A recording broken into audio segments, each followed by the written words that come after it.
So this is Massive, the world's largest cruiserweight, and you're watching and listening to Countdown City WrestleCast. I'm out.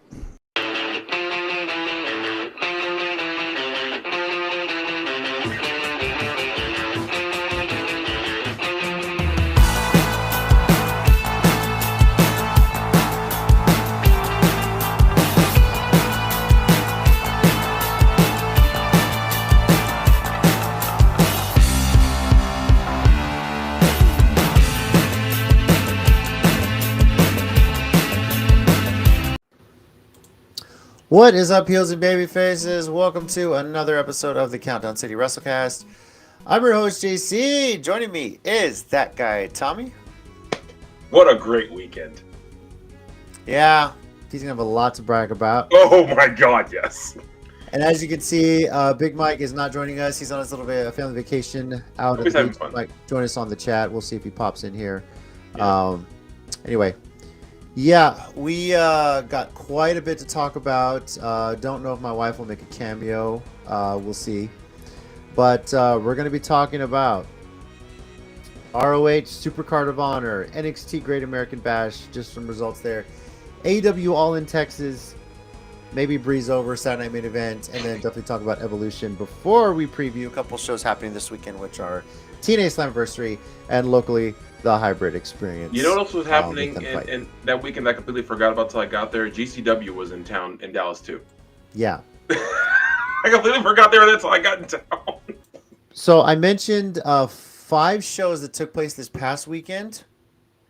The guy to my, left on the screen here, went to 40% of them. And didn't pay a dime. So we're going to have to hear this story. I paid for other stuff. Like maybe parking, if anything. Yeah. Actually, for one of the events, actually, no, I didn't. Dang it, this is not helping. Again, sneaking in. Yeah, there's no might be sneaking in. I'm just kidding. But yeah. So we got a lot to talk about. Trivia question. How many matches did Tommy see live this pack? We're going to find out. So yeah. All right. So. Oh, wow. I got to count all those? Yeah, maybe you do. So, Ew. Yeah. All right. Obviously, a little bit of wrestling news. First things first out there. Obviously, it was kind of revealed during Saturday Night's Main Event, Seth Rollins is injured. Yeah. Haven't revealed the extent of it, but they kind of worked the injury angle into this with his loss to LA Knight. Shout out LA Knight for keeping that kayfabe. In addition to that, on the AEW side of things, they had to kind of do a card change in that Adam Cole is injured himself, it sounds like. Yeah. Yeah. You know what? I feel like we can just kind of get into the show. Yeah. Because there's a lot to talk about, and the news is related to what happened. But let's start with Tommy. As you guys know, last week, he revealed that he was going to be getting into All In for free. Got the hookup. Hey, I'm not hating. I would love it too. And then on the group chat, I think this was literally that Friday morning? Afternoon. Yeah. He let us know that he's going to be getting into another show. Got the hookup for that as well. So, Tommy, why don't you give us your story of how you managed to get into Ring of Honor's SuperCard of Honor? Okay. First, shout out to everyone in the chat. Jason, Angel, Jenna, Steady. I'm putting this off as long as I can. Sean, James, everybody. Just thanks for joining us, guys. Yeah. Okay. Okay. So I was at StarCast. As most of you know, I got there early because because I will never not talk about this ever again. Because I had to go and see this man. Okay. And let me post it up here. Give me a second. Okay. Here we go. Yeah. Yep. That's why I left at dark 30 from Texas. It was literally 5 a.m. when I drove out of San Antonio. Mm-hmm. So stop sharing that. And so I left early to go meet him. So I'm walking around StarCast, saying hi to people. A lot of people I know, people I haven't seen in a while. And Ring of Honor is having a panel. They're talking about the matches. James, shut up. They. God damn it! Anyway, go ahead. Damn it, Angel, shut up! You shut up too. Hey, B Ninja, what's up, bro? What is up, Brandon? So I'm sitting at the panel, and I think the frat house just left, and they were asking the crowd who they would think was going to win the main event between Takeshita and Bandito. And honestly, I picked Takeshita, and Caprice Coleman, he asked me why. And I said, well, he's one of the few guys in AEW history who's held an AEW and New Japan belt at the same time. Not many people, maybe have held one or the other, but he's one of the few guys that's held both at the same time. So he started calling me Tommy with the facts. And he's like, what's your name, Tommy? I said, Tommy with the piece of facts, Tommy. I like that. So he asked, like, okay, everyone who's here, who's going to Ring of Honor? A lot of people raise their hands, like, who doesn't have a ticket yet? And I just raised my hand. He's like, what? You don't, Tom, you don't have a ticket? He's like, nope, you're going. And he sent me to the table to get my name put in will call. So that's how I ended up. Caprice Coleman. Wow. Who I've always been a fan of. I've loved Caprice Coleman for years. And he said, nope, that's it. You're going. And he sent me over and they put my name down in will call. And I got in for free. Look, I'm just going to say this. It pays to be in RCW honors. That's basically what we've learned. Yeah. This had way more power. That's backwards. This had way more power than I thought I was gonna have when I got it. Like, good lord, this thing's like freaking amazing. Freaking the Infinity Gauntlet. I haven't had to snap anything. I just get stuff for free. So. Wow. So yeah, Tommy got into Ring of Honor, SuperCard of Honor. Got to see a pretty loaded show. Yeah. You know, I'm trying to see were there any title changes as well. There was the crowning of the interim women's TV champion with Mina Shirakawa. Other than that, I don't think any titles changed hands. No, nothing changed hands. Yeah. Let's see. Nope, Lee Murray retained. Nick Wayne retained. Mm-hmm.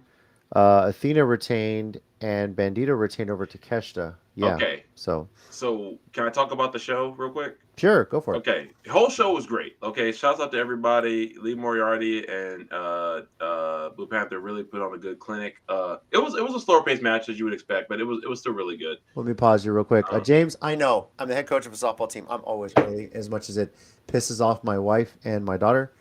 Yeah. So I know. That's anyway, too funny. Yeah. But whole show was good. Thunder Rosa and Athena definitely represented Texas well. They killed it. Oh, by the way, now that I've been in there, yeah, dude, the esports stadium is gorgeous. Being inside, amazing. Yeah, I liked it from watching it on, but being in there is like, oh wow, this is a really nice building. Crowd was great all night, but dude, I gotta keep it a buck.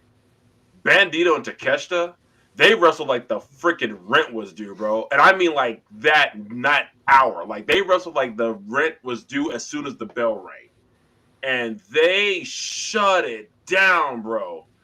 I was like, dude, All In, good luck topping that because that's how good the match was. And dude, even the people who follow the lucha tradition of throwing dollars at the ring. That's how good the match was. They legitimately had one of the I said it then. I'm saying it again. It's one of the best matches I've ever seen live, and I stand by that. It's one of the best matches I've ever seen live. Wow. They went in there, did the damn thing. Bandito proved why he should be in the conversation, one of the best ROH world champions, and Takeshita proved that he might be ready for a world title his damn self somewhere. I mean, I know he already proved that with the international belt and with the Never Openweight championship, but dude. It was just one of the best matches I've ever seen. And every time, like the audible gasps that came from the crowd were so organic. And it got to the point, I know I didn't, but most of the crowd did not sit down for the last 5 minutes of the match. We were all on our feet. No one could risk not seeing what was going to happen next. Mm-hmm. It was that insane. This was the best matches I've ever seen live, hands down. Wow. Yeah. And you've seen a lot of matches live, so it comes, be able to say that is pretty crazy. Yeah. I mean, how is the view? I mean, it's a little esports arena, so I don't know, comparison to say the Globe Life Field. But how was the view there in that arena for wrestling? Obviously, being It's in the pretty sports good. arena. Yeah. Like of course when they're like on the floor, it's like like most places, it's hard to see, and Mhm. but a lot of action more than you would think took place on the ramp, so that was that was kind of fun to see that happen a lot. Mhm. But it's pretty good. It's almost got the feel of like an indie show, but like a really big indie show. So basically old school ROH in a way. And that Yeah. building's just really good for it. Like the lighting and everything is really good in there though. So it was just really it's a really great building. So it was pretty solid. What do you think of Jason's comment here? Takeshita's going to win the G1. I don't see why he shouldn't, Mhm. especially after this past week. Like I don't see why he shouldn't. Matter of fact, I didn't know who was going to win the G1, but he's honestly one of my picks now because if there was one dude who over the past couple years has worked his ass off to make sure you notice him, dude, we notice him now. Mhm. Like 100%. Dude's ready. He proved it. Bandito is already one of the best not just luchador wrestlers going right now. Takeshita just proved that he's right on that level. So yeah. Very cool. All right. Well, that was just the beginning of the weekend for you, Tommy. Yeah. And we'll get into whatever else you worked in. But before we get into the other event that you attended, briefly talking about NXT Great American Bash, just some results. I haven't seen the show yet myself. I I haven't myself either. was away in San Marcos for a whole weekend for a World Series tournament for my daughter's team. They did fantastic, by the way. That's Talk about awesome. that later. Congrats. Last 10U tournament. Got to move up already. Wow. Again, no title change, no titles changing hands. Javon Evans beat Jasper Troy. Sol Ruka retains the Women's North American Championship. Ethan Page retains the North American Championship by beating Ricky Saints. I Obafemi, did sorry. yeah, That's the one thing that I wanted to happen. The one thing I was begging them to do, and they didn't yeah. do it, and I got very upset with that. Let's see. Ethan Page, I mentioned Ethan Page. Obafemi retains the NXT Championship. And then Jordan Grace and Blake Monroe defeat Fatal Influence. Just a standard knockouts women's tag team match. But that storyline continues a little on into Evolution, which is the next day. So yeah, kind of seeing where that And goes. has led to some great jokes. Oh, by the way, from the internet, I will give them that. There's been Yeah, some hilarious takes about that since. for So sure. All right, but going on the same time as Great American Bash was All In. Um, Now, a lot of reports coming in about All In is that they purposely made this show super, super long to make sure it ran a lot longer than Great American Bash and Saturday Night Main Event combined. Um, how, I can almost believe that. First of all, how long were you at Globe Life Field all in all, grand total, if you can think back on it I for this? got there about 12:30, Okay. and I left about 9. Golly. But in Yeah. the show's defense, the pre-show matches started at 1. Wow. So only an Uh, hour for 3 pre-show matches, basically. well, So, yeah, because yeah, yeah. and honestly, they went by they did their job. They were really good. And actually, the event ended at 8. I stuck around Mhm. because I was waiting because I was looking for people. Like it was actually about 7 hours give or take. But But the event itself was 6 hours long, the right? It was event from was 2 6 to 8. hours. Yeah, Yeah. So, um, amazing. yeah. Worth the $50 for sure. Oh, dude. Yeah. Obviously a lot of results to talk about. Uh, we know MJF winning the men's casino gauntlet match. The freaking Athena prick, winning the bro. women's casino gauntlet match. Dude, the pop that Yes. happened when that dude. Oh my god. And okay, I'm not gonna lie, I bragged a lot that night about who I know. Like I can't Mhm. even front, and I cannot, and I'm not even gonna pretend like I didn't brag that I know Athena. I'm not even gonna pretend like I did not do that. But when she got the 1, 2, 3, the pop in that building might have been bigger than pretty much anybody else the whole night. Whew. Yeah.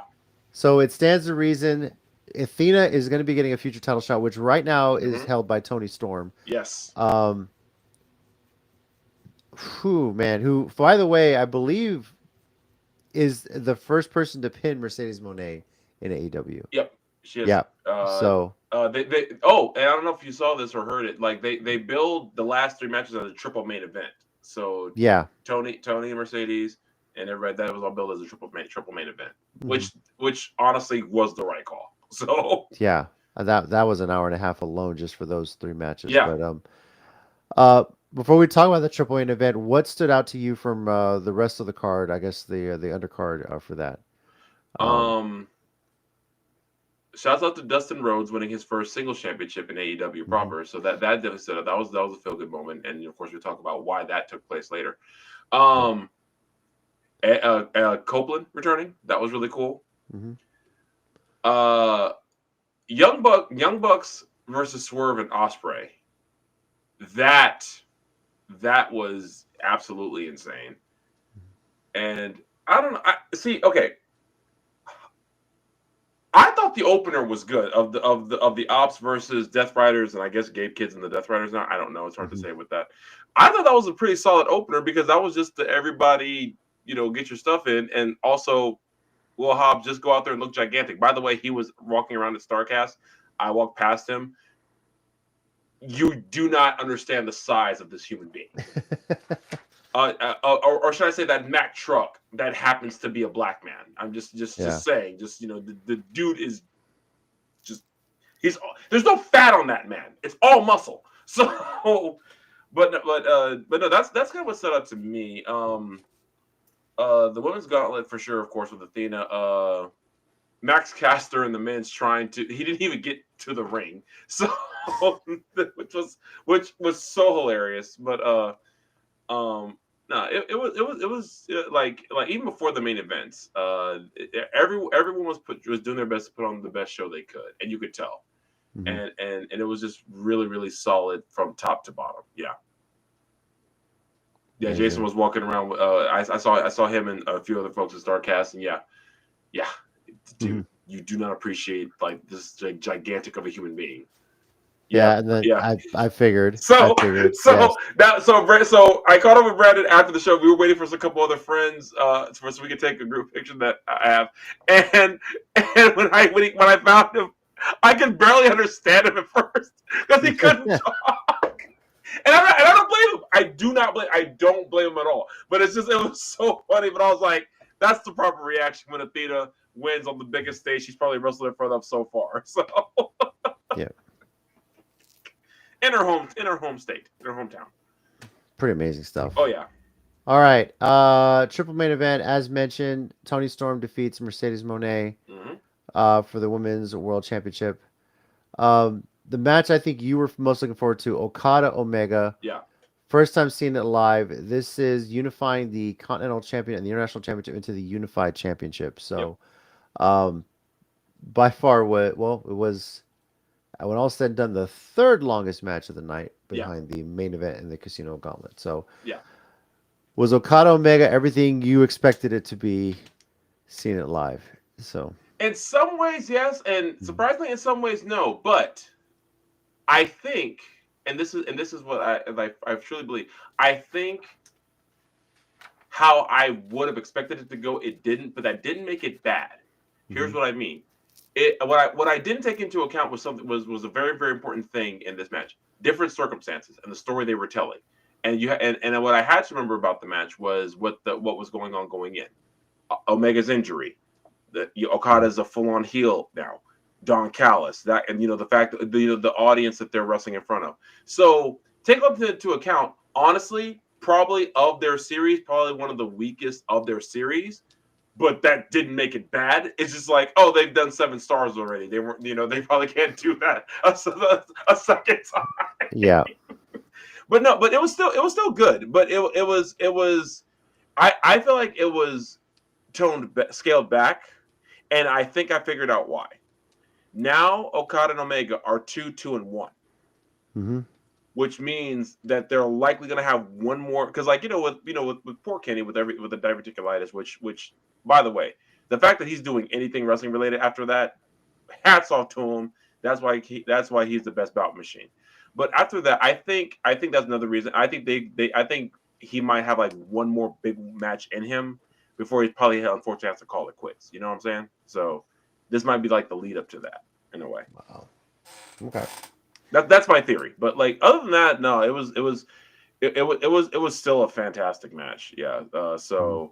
But honestly, I do have to go back to Mercedes and Tony because this was everything that was everything they built it up to be and more. And I know she can be very polarizing, but people got to give Mercedes props on this one because God knows she probably didn't have to do that job. But she did, and it was fantastic. And Toni Storm has cemented herself as one of the greatest wrestlers and wrestling characters of all time. And if you don't agree, I'm sorry. Your opinion is wrong. Your opinion is wrong. If you do not think Toni Storm is one of the greatest wrestling characters and wrestlers right now, or or ever, I know everyone's opinion matters, but no, that opinion is wrong. It's just wrong because Toni Storm is fantastic at everything she's doing. She walked past us going to her photo ops at StarCast, and it's like that regal thing that she's been doing is just now naturally part of her aura. So yeah, just flat on in character. When she man, she and I said this at the event. One little understated thing, Luther as her butler. Such an underrated addition. He's so good. Jason, no, I mentioned that. Like he did. He did talk about Jason. Yeah, but I think he probably wanted me to bring up was their entrances. By the way, for all four of them were fantastic. The Young Bucks with the stupid president thing, Will Ospreay doing another Assassin's Creed entrance, which was cool, and then JoJo singing "Ain't Nobody," which used to be Swerve's old theme from the Indies. It was great to see her. We didn't recognize her right away from the distance, but it's great to see her. She looked like she's doing well. She sounded fantastic, and just good for her for being there and seeing like she's doing okay. But yeah, Young Bucks and Swerve Ospreay was definitely another that's great tag team wrestling right there. So awesome. Yeah. And then finally, the AEW World Championship Texas Death Match. Adam Page defeats Moxley. Yet again, another storyline pushed over the finish line. But if you haven't seen All In, you've definitely seen the highlights. You've seen the clips. You've seen the reaction. Good Lord! You've seen the finish. You've seen the violence on one way or another, because I'm sure clips have made it through TikTok and Twitter and everything else. Big Bull started bleeding, and the match wasn't even 5 minutes in. Yeah. So both these guys are crazy. Yes, that is the best to say. Yeah. You just summed up the whole match right there. I don't even know what else I can say that's going to top what you just said. Both these guys are crazy. Is all I could think watching the match. Okay. I have to say that for a show like this, for that to be the main event, and what I mean by that is like that kind of bloody, violent, no holds barred kind of thing to be the main event is a bold move for any wrestling promotion because, with your main event, you want it to kind of be, clean and, not as bloody, but, still intense. But no, they were like, it's a Texas death match. We're going to live up to the death part of that name. And so, and I'm like, and I'm thinking Moxley told Hangman, if it doesn't seem like you're going to kill me, I'll kill you first. And Hangman was like, bet. So,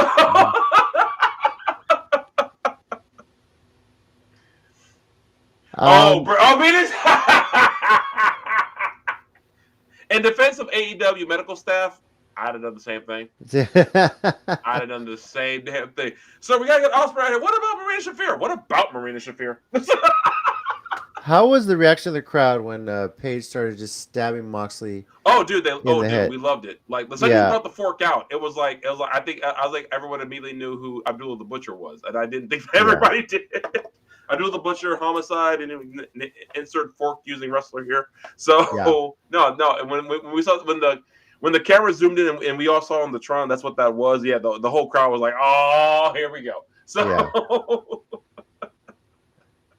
just a insane show in 6 hours, and who says you can't run that long of a wrestling show? But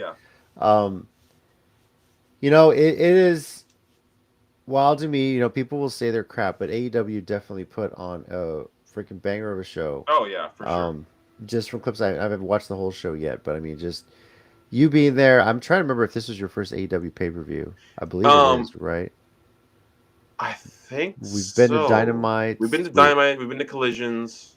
Yeah. I don't think I've been to a pay-per-view because I don't think they've been in I know they've been into Dallas and Houston for pay-per-views, but I never made it. Yeah. So no, this is my first pay-per-view. Yeah. So how does this compare to some of the other WWE pay-per-views you've been to, as far as like the experience, the crowd? I'll say about the experience, it really is about the same because the crowd is still into it. The crowd still cares. That's one thing about WWE. I as much as I insult WWE as far as their management goes, the wrestlers still do their best. You can tell with what they're given. Same here. The crowd's still into it, and but I think with AEW, it's like I think the difference is especially with matches like Mox and Page, you're not going to see that level of violence on a mainstream pay-per-view like WWE. Yeah, you'll get Hell in a Cell, and that's about as close as you'll get. And I'm not disrespecting Hell in a Cell. You know how much I love that match. Mm-hmm. But it's like, ain't nobody pulling a fork out at Hell in a Cell. As bad as Hell in a Cell gets, ain't nobody dragging barbed wire across nobody's back.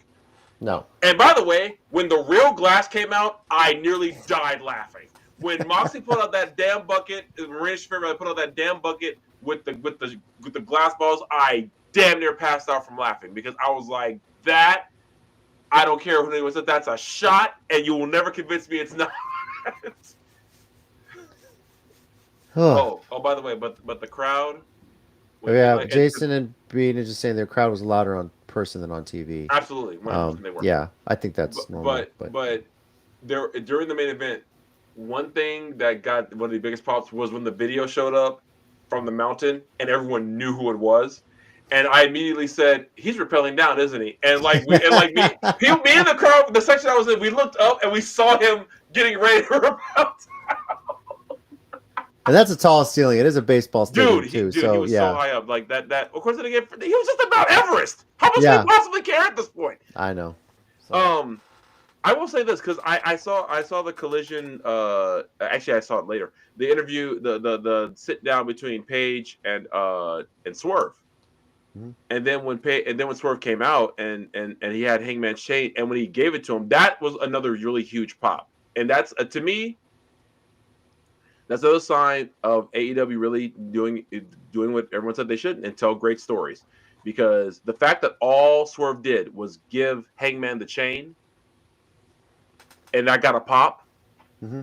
Dude. What else can you say? That's just good storytelling. When that little gesture means that much to the crowd, and it worked. Now, when Hangman used that chain, and I think Moxley forgot for 2 seconds this is a wrestling match, and I think was like, oh shit, I'm gonna die for real if I don't. Yeah. No, dude, I was like, nah, dude, this show's amazing. Like, oh yeah, I almost forgot about that. When Bryan Danielson showed up in the Blue Panther match, dude, the that pop was also ridiculous. Mm-hmm. It was I think the TV didn't do it justice because it was loud in that building. It was so loud. It was deservedly so. This is awesome. Erupted quite a few times, actually. Well, congrats on you getting to get 2 big banger shows and not pay a single dime for an admission, man. I mean, Jesus Christ. So, lucky you. But I mean, hey. So the great thing about wrestling sometimes is you're able to kind of pull those things off, Yeah, so, sure enough. Mm-hmm. As far as pick results on All In, Tina went 0-1. She only picked the women's match. Fair. I went 3-2. Tommy went 3-2. Mike Pulatez went 5-0 on the picks that he made. On the show, he's not even, and then he's not even on this show. So obviously didn't count the TNT Championship match because of the change that they made. Obviously, with that supposed to be a 1-on-1. Yeah. Initially, Adam Cole relinquishes the title in the pre-show. Have they announced what the injury is, or has news been released? No, but he came out right before the match, and I gotta admit that this is a little concerning. He said it's serious. He said, what he said was, I'm not thinking about retirement at the moment because I'm not in the right headspace. But with just how he said that, it sounded like he's probably going to have to be thinking about retirement soon. Because he walked out fine. Nothing was in a cast. Nothing was, he wasn't limping or nothing like that. So I don't know, man. And it's a little nerving because he came out after the Casino Gauntlet and, Roderick Strong was in the gauntlet, and actually he got pinned by MJF, but he stayed around when everyone else left, and Kyle O'Reilly came out, and they were waiting for Adam Cole after he made his announcement, and he started going to the back. So I don't know what's going on, but it sounds like it's a real serious deal. It sounds like it is probably career ending, unfortunately. Man. But if that's true, that sucks. But at the same time, hell of a career. So amazing career that man.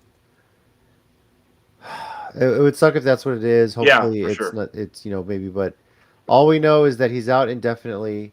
Yeah. Possibly retiring. We'll see if he addresses this at all on his Twitch channel, but then again, he usually doesn't. He makes that all about his video games and everything, that community. Yeah, he's really cool, that seems to be his kind of escape from his reality and everything. So yeah.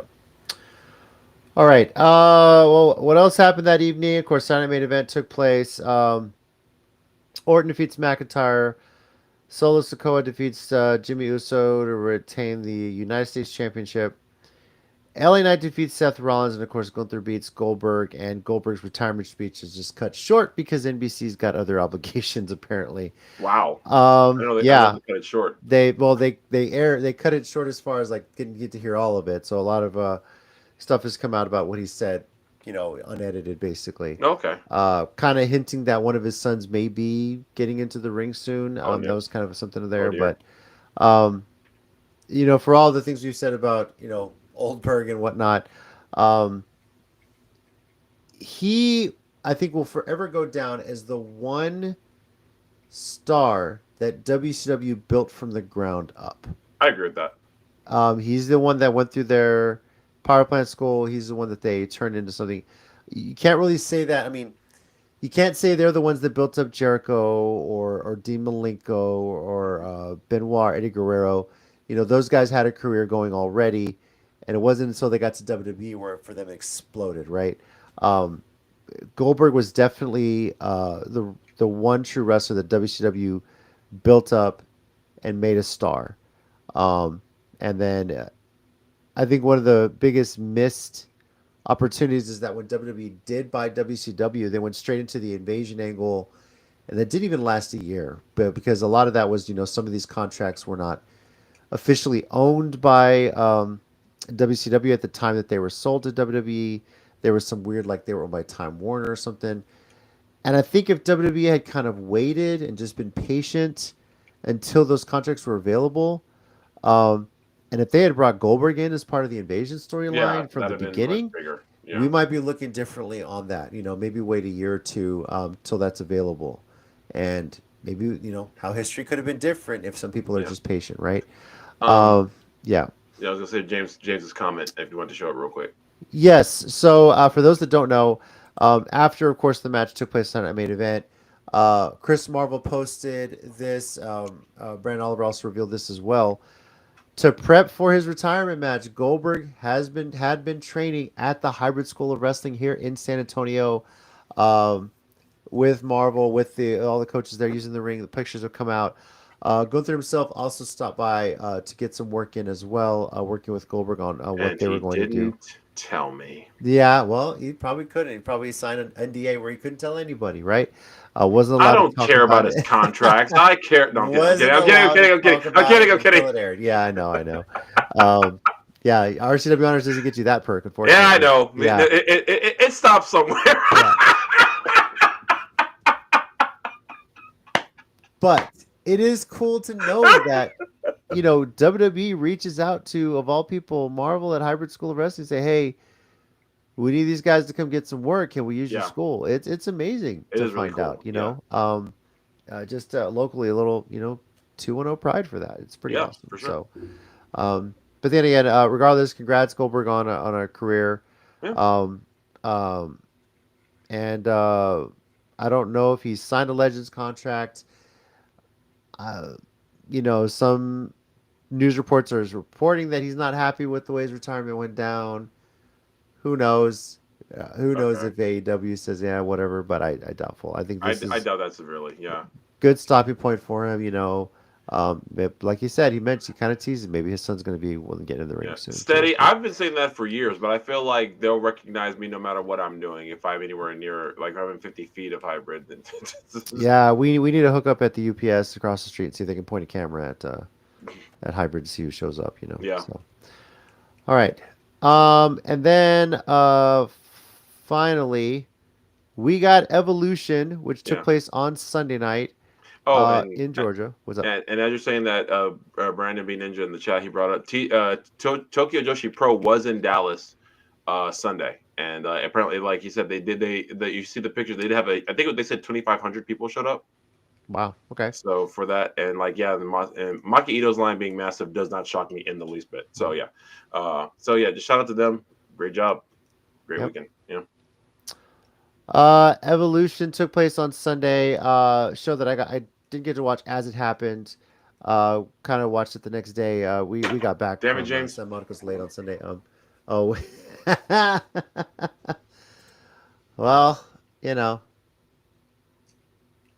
Oh wow, his comment before that was even more messed up. Never mind. Yeah. Marvel show go. Wow. Jesus. Damn. Anyway, okay, James Hart. The funny part is like I had a hint of what was going on at Evolution because we're driving back from San Marcos. It's been such a long day, and our group chat is blown up with Mike's first comment. Oh, of course she has to start the show. In my head, I was like, oh, it must have been Stephanie McMahon. We know Mike's love for Stephanie McMahon, for sure. But focusing on the wrestling piece of it, Becky Lynch retains the IC title. Very similar to how I predicted. Granted, she stole a pin from Bayley after she had Valkyria beat, but just kind of did a pretty innovative roll-up run, one I've never seen before. I thought it was pretty cool. JC Jane beats Jordan Grace when Blake Monroe turns on Jordan Grace. So okay. Yeah. So the joke that I heard after that happened is, what is it with Blake Monroe / Mariah May and short, thick blondes? Yeah. And someone else said, I think the moral of the story is never be friends with Blake Monroe or Mariah May. Yeah. Let's see. Damn, Dolph. Yeah. Becky. Let's see. Judgment Day, Raquel and Roxanne retain the women's tag team championships. One of the most impressive things was the pop Alexa Bliss got from that crowd, which is pretty awesome. Oh yeah. All the girls and women there. Stratton defeats Trish. Jade Cargill defeats Naomi. Vakir wins the Evolution Battle Royal and earns a World Championship match at Clash in Paris. Which, when is that, by the way? Is it late August?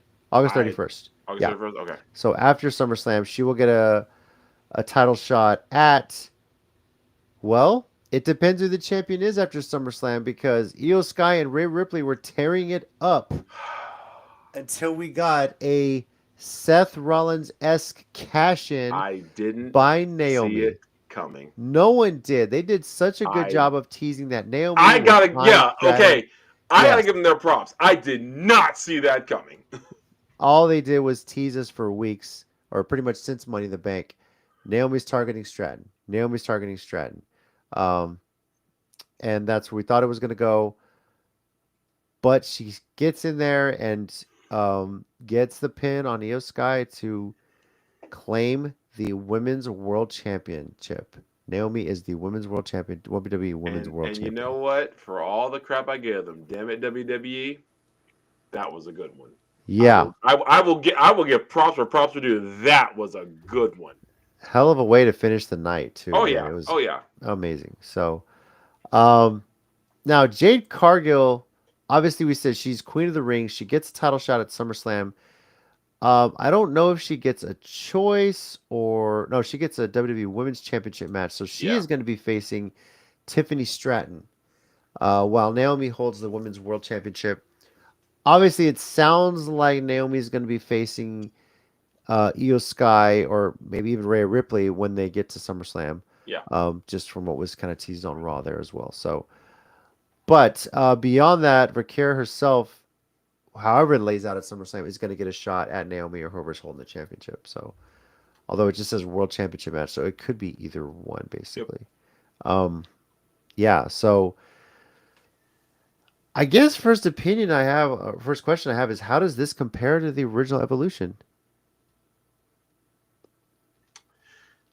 I feel like it's apples and oranges because the roster is different, and I feel like this had even less build up than that one did, honestly. But I will say this: one way they do compare is the women pulled gold out of the crap they were given. Yeah, they were given BS to work with from the start, but then they actually made a credible, amazing show of the year contender out of it. So that's it. But to me, that doesn't prove the booking power of WWE. It proves the star power and the wrestling acumen of the women's division. That just proves that, maybe we should give them more time or let them do what they do. Or I don't know, maybe we should just, actually put forth effort in this division we claim we love so much. But that's just me. Yeah. Correction, it is a triple threat. Oh, okay. So we're essentially getting a triple threat rematch, basically. So cool. Okay, cool. Raquel, Roxanne. I mean that kind of I think we said they're gonna retain their Texas Sweets. Yeah, I saw the Texas Suite. That's hilarious. Let's see. Charlotte got a pop. She did. But she got a pop, but I think Alexa got a bigger one. No, she did. But the fact that Charlotte got a pop at all right now, it's like that's kind of shocking. So yeah. Well, here's the thing, Steady. That's the thing. He mentions Jade as a contender. That's the thing. Her winning Queen of the Ring gets her a WWE Women's Championship match. It doesn't get her a Women's World Championship match against Naomi. So, so she's tied to Stratton unless they allow her to change that rule or something. Maybe she pick one. But yeah, they're essentially on opposite shows. That's basically where this goes from here. So, I could potentially see them clashing as a future like champion versus champion match anywhere down the line with no titles on the line. But that is, of course, assuming Cargill wins. I feel like Naomi retains. So my fantasy booking has it as either Naomi or Jade, because if Jade wins at SummerSlam, then both of them are champion. Either Naomi or Jade loses one of their belts, goes to the other show, and throw in Bianca because yes, and it'll be a triple threat at WrestleMania. Okay.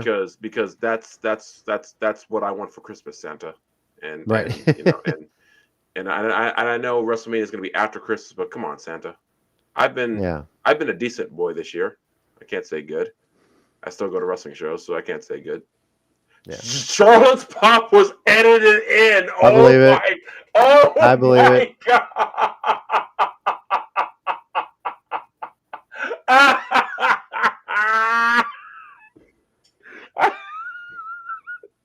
I will say this. Shout out some of the signs that were also in the crowd. I think somebody said I couldn't afford Beyonce tickets. Somebody had that sign in the crowd. Yeah. So.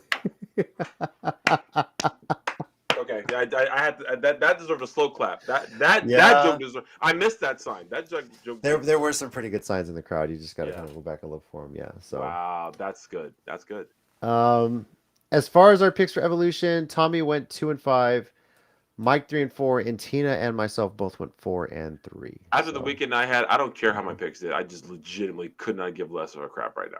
Now I'll probably care at the end of the year when we do our points together. But like right now, I'm still riding the All In high, bro. Like for real. No, I'm not gonna ask for any WrestleCast ratings right now. I think I want to do that next week when Mike is back on the show because I want to kind of get the full opinion on that. Especially when a lot of us had a chance to. I know you watched All In, but I kind of want to go back and see the full 6 hours if I got 6 hours to spare. Just kind of sit down and watch that whole thing. Yeah, man, break it up because believe you me, when you get to the last 3 matches, that's a marathon. That's emotional trauma. But the Texas Death, the number of times Hangman got up at 9, bro. I'm like, because like You can hear the fear in the crowd that Moxley was going to retain. I'm not joking. Yeah. You can hear the fear like audible in the crowd that Moxley, and everyone's like, "No, please, we can't take another month of this mother effing briefcase. Please, Hangman, get up. Hangman, get up." I think there was a point the crowd would have just rushed in and stood him up. He's up, see, ref. He's up. Yeah. Somebody was thinking just to make sure. Yeah, for sure. For sure. So, yep. All right. Well, let's get into what is happening this weekend, and we're going to start with TNA Slammiversary taking place this Sunday. It's funny, people were calling tonight's NXT episode or last night's NXT episode the go home show for TNA Slammiversary. Which when you look at the amount of talent that is on this, that is on the TNA side, it does kind of make sense. Yeah. 7 matches on the card and a pretty good slate of them. Not going to make any picks here because there's so much to discuss, but I mean, I'm just going to kind of read the card here. Cool. Tessa Blanchard versus Indy Hartwell. A match I didn't know I actually needed to see. Yeah. Mustafa Ali versus Cedric Alexander. Then the title matches, X Division Championship, Moose defending against Leon Slater. A match I know Mike is going to want to watch. Knockouts Tag Team Championship, the Elegance brand versus the Inspiration. You'll be joking me. Yeah. What an announcement that surprise was when that came through. So, Cassidy Lee, Jessica McKay returning to the ring and challenging for the Knockouts World Tag Team Championship, and I really am rooting for them to win. That'd be awesome. The Nemeths defending the Tag Team Championships against the Hardys, the Rascals, and First Class in a fatal 4-way team ladder match. Ooh. Yes, that's going to be epic. The Rascals in a ladder match is just everything I want in a pay-per-view. That's it. Yeah. Now, Knockouts and NXT Women's Champion title versus title, and it's winner take all here. Masha Slamovich, the current TNA Knockouts champion, versus JC Jane, the current NXT Women's champion. The winner is going to hold both titles. Yep. Yeah. I foresee so many shenanigans. Wow. Shenanigans. Okay. This is going to be very interesting to see. Obviously, Masha's going to have Lei Ying Lee and Zaya Brookside in her corner. JCJ will have Fallon Henley and Jasmine Nix. So we get Masha Slamovich against the, as Tina calls her, the Sasha Banks knockoff JC Jane. So, yes, Tina said that.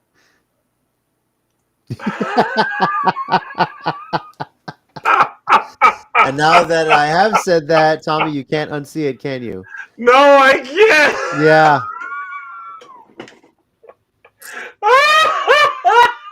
I think one of her comments was Timu Sasha Banks. Hey yo! Yeah.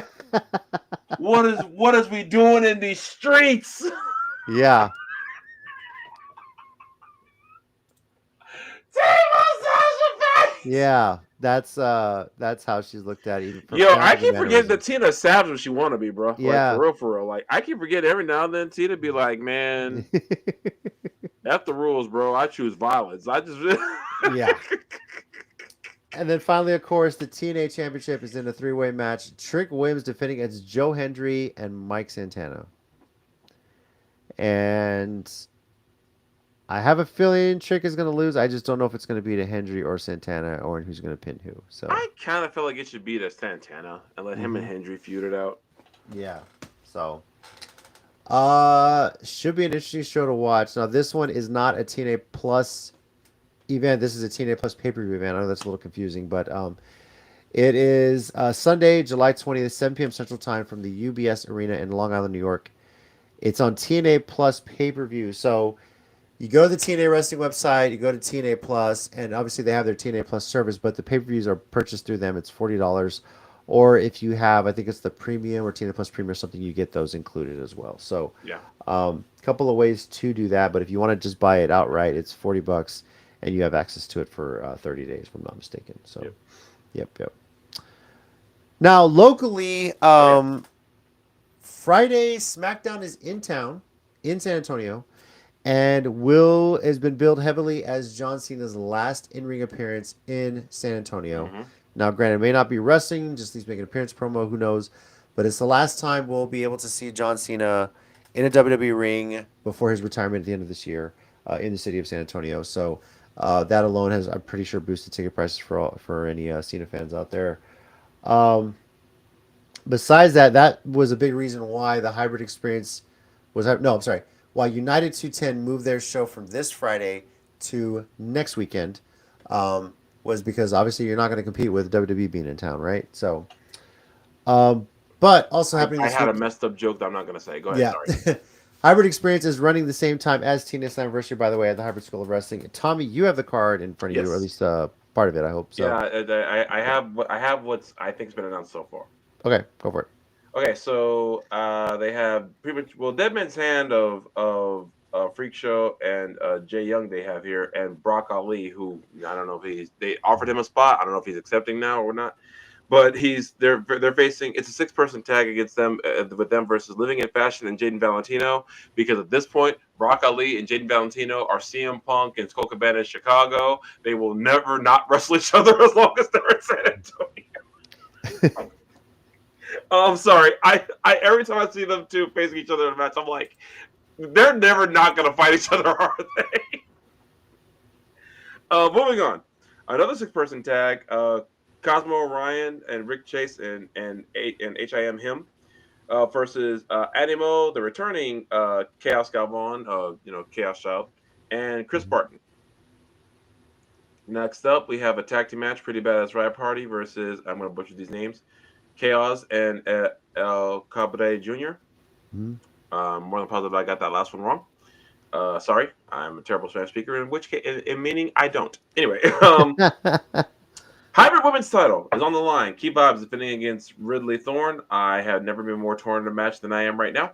The way this could be worse is if they throw in Tiffany Nieves and La Rosa Negro, because why not? My life would be ruined in that instant immediately. I remember they almost had a match at Mission Pro, and I was like, no, Thunder Rosa, don't do that to me. Don't do that to me. And thank God. And no, well, not thank God, because she couldn't be there. The Rosa couldn't make it. I was sad, but I was like, oh, thank God, because I would not have known who to cheer for, and I would have been so heartbroken. Angel, you know that's Mike's joke. You know you stole it. Also in a match where she finally found someone remotely comparable to her height, Callie Tita versus Anarkid Ash, even though Ash is still taller. And to answer everyone's questions, no, I will never not make fun of her. Thank you for asking. Next up, the Hybrid Rising Star Championship. Jason Funaki defends against Dragon. Why not? Sounds awesome. And what I'm guessing is the main event, question mark?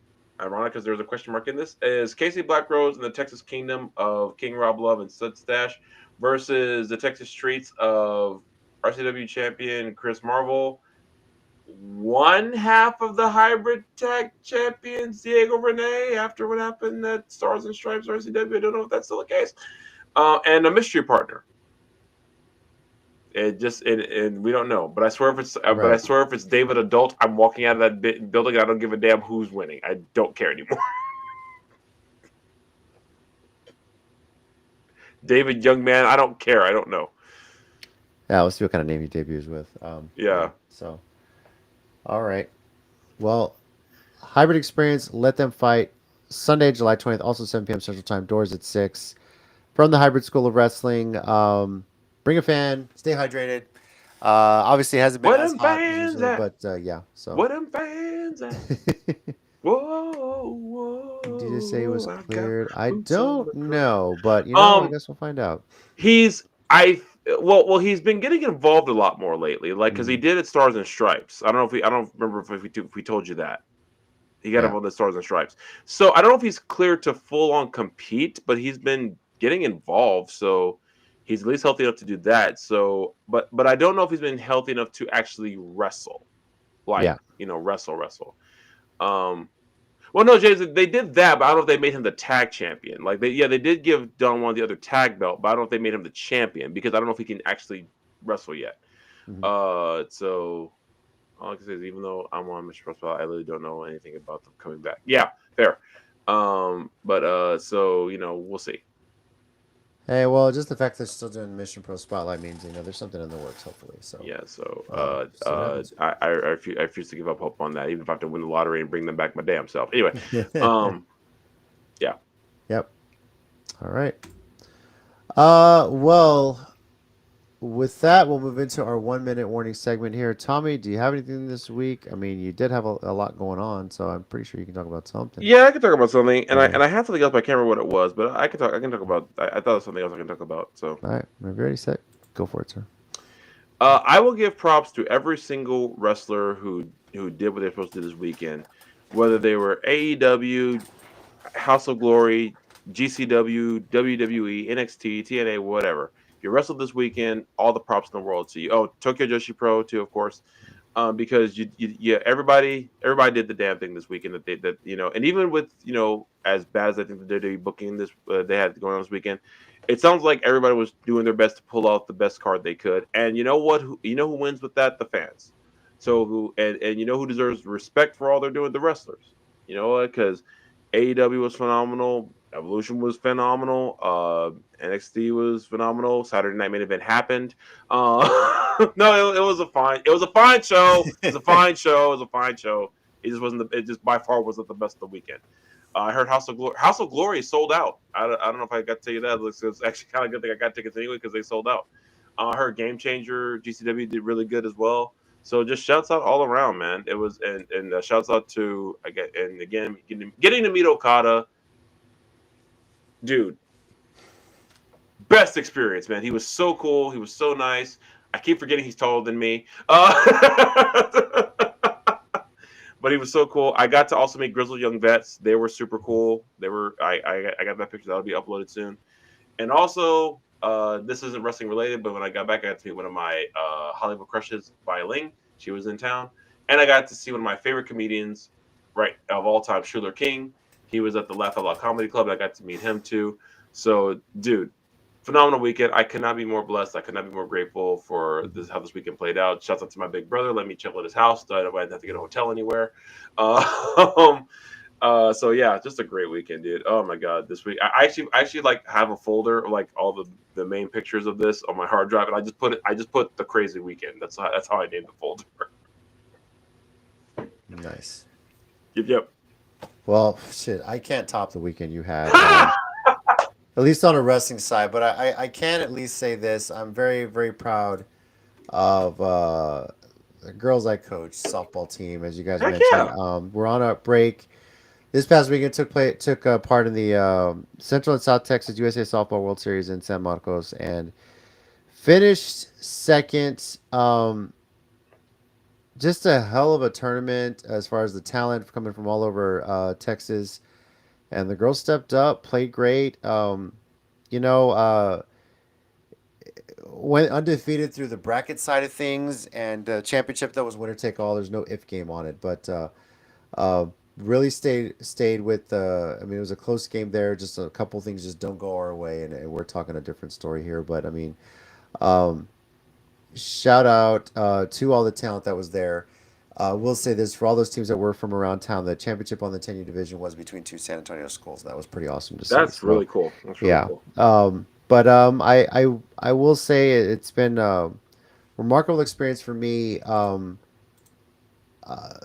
Just I'm bit overwhelmed about the amount of support that I've gotten, both not just from family but also friends, but even the Lady Sharks family. Obviously, my daughter plays Lady Sharks softball team, and it is nice to hear some good things that things don't are appreciated and don't go unnoticed.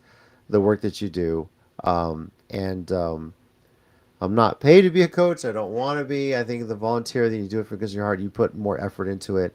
I think sometimes when it comes to coaching something like this, if you're paid to do it, maybe you don't always have the love to want to do it. And getting to teach all these girls, soon to be young ladies, as we move up to 12U division, how to play this game, how to play as a team, and just lessons you learn for life. It's remarkable, and I can't wait to do it going into the 12U division. Girls right now, we're getting a little break from it, much deserved. They do deserve that, as they've been working very hard. Yeah. But as I said, when this team came together with the talent that we have now, a little under a year ago, after my daughter had gotten back from winning a World Series with Lady Cartel in Louisiana, some people left, made their own team, and we upgraded on the field. We upgraded in the stands. We have great kids. We have great parents. I'm proud of this team, and I'm looking forward to the next step of it too as well. So, that being said, wrestling related, I do have some wrestling related stuff, but I do want to share it when Mike is back on the show next week for my next 1 minute warning. And dare I say, I can promise you it is very, very entertaining. So, real quick, shout out to Brendan Oliver, who's going to be assisting Daniel Fisher at Greater Austin Comic Con this weekend. Lucky son of a bitch. That was his announcement. He kept teasing. That's where he's going to be working hard to make RCW Topanga happen. That is kind of. And I will buy a front row ticket. Yeah. Well, for one thing, Steady's not a football team. But two, it is a baseball softball organization within the Southwest area, and kind of jumped in with that. And it's the Sharks family is something very special. I will say that. So, and it's pretty cool stuff. So, thank you everybody for watching and listening on Spotify. I apologize. Ooh, on Spotify. Yeah, I'll try and get last week's episode out. It's just been between the travel, I haven't had a chance to edit and put up there. Once again, this weekend, Sunday, July 20th, is TNA Slammiversary at 7 p.m. Central Time from the UBS Arena in Long Island, New York. Watch on TNA Plus pay-per-view for $40. Also, this weekend, SmackDown's in town on Friday, but then the Hybrid Experience is also on Sunday, July 20th, 7 p.m. Central Time. Doors at 6 from the Hybrid School of Wrestling in San Antonio, Texas, where we are. Okay, I'm laughing. The reason I'm laughing is like this thought in my head. It's like going up against SmackDown, you're not in Hybrid. Like, no way, we're not doing that. A Slammiversary, the TNA pay-per-view, and Marvel. Hell yeah, we have to show that. Yeah, we're doing a show. It's like I ain't scared of none of them. Next week, we'll recap Slammiversary. We'll recap Hybrid Experience, talk a bit about the United 210 show that's coming up as well. Yeah. And then the following week after that, we'll be talking SummerSlam. It's crazy. It's only a couple weeks away. So, yeah. Yeah, the rest of this year has a lot to live up to because, like, honestly, I think I just peaked this year, honestly. Yeah, I'm sure. Nothing's going to top this you guys. You had, Tommy. Yeah. So, thank you, everyone, for watching, listening. Steady, I have to work on Friday. I'm not getting into SmackDown for free. That I know of. Wait. Let me caveat that because I didn't think I was going to get the if you show up and flash that RCW Honors trophy, just maybe. I didn't have it with me this weekend. It was here. Well, yeah, it was here, and SmackDown is here in town, so it's very possible. I knew I was never going to live this down. I knew I was never going to live this down. Never.